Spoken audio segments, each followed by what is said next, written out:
আসসালামু আলাইকুম সবাইকে, কি অবস্থা সবার? আশা করি সবাই ভালো আছো। বাংলা ফার্স্ট পেপার এইচএসসি 25 ব্যাচের এইচএসসি প্রিপারেশন সিরিজে আজকে আমার 4th ভিডিও।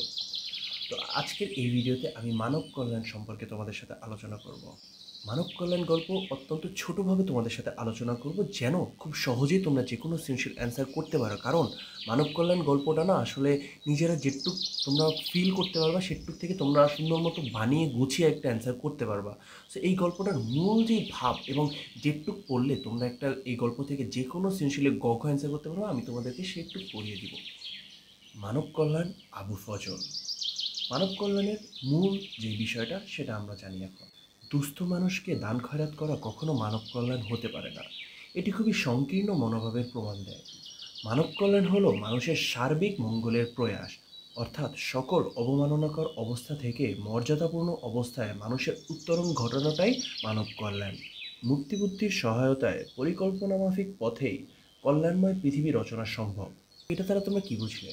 কখনো কোনো অসহায় দুস্থ মানুষ তোমাদের সামনে এসে সহায়তা চাইলে তোমরা যে সাহায্যটা করো ওটা মানব কল্যাণ না।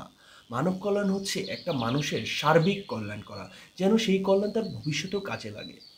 ধরো তো কেউ এসে তোমার কাছে টাকা চেলো, তুমি দু একটা টাকা দিলে, শেষ, সে ওই টাকা খেয়ে ফেলবে। কিন্তু সার্বিক কল্যাণটা কি? তাকে তুমি টাকা উপার্জন করার ব্যবস্থা করে দাও। এই বিষয়টা নিয়ে কিছু ছোট্ট একটা গল্প আছে, আমি তোমাদেরকে বলি। তো আমাদের সর্বশেষ এবং সর্বশ্রেষ্ঠ নবী ও রাসূল হযরত মুহাম্মদ সাল্লাল্লাহু আলাইহি সাল্লাম, তার একটা ছোট্ট কাহিনী আছে। এক ভিক্ষুক তার কাছে এসে ভিক্ষা চেয়েছিল। নবীজি তাকে ভিক্ষার কিছু অর্থ না দিয়ে একটা কুঠার কিনে দিয়েছিল। সেই কুঠার কিনে তাকে বলেছিল গাছ কাটতে, যেন সেই গাছ কেটে কেটে কেটে কেটে সে উপার্জন করতে পারে। এবং এটা তার সার্বিক কল্যাণ।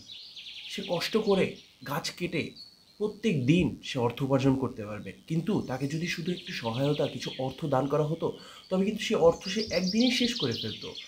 তাতে কিন্তু তার সার্বিক কল্যাণ হতো না। তো এইটাই আসলে মানব কল্যাণ প্রবন্ধের মূল ভাব। আসলে মানুষ দেখাতে যদি কেউ কখনো দান করে, সেটা কখনো মানব কল্যাণ না। নিজের মন থেকে মানুষের সার্বিক কল্যাণ কামনা করাটাই মানব কল্যাণ। আশা করি তোমরা বুঝতে পেরেছো মানব কল্যাণ প্রবন্ধটা আসলে কী নিয়ে লেখা এবং এটার আসলে মূল ভাবটা কী। এখন তোমরা আশা করি যেখান থেকে যে কোনো কোয়েশ্চেন আসলে তোমরা সুন্দর মতো এটা অ্যান্সার করতে পারবা। তো আজকের জন্য এইটুকুই।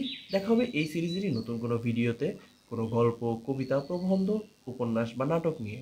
ততদিন ভালো থাকবে, সুস্থ থাকবে। আসসালামু আলাইকুম।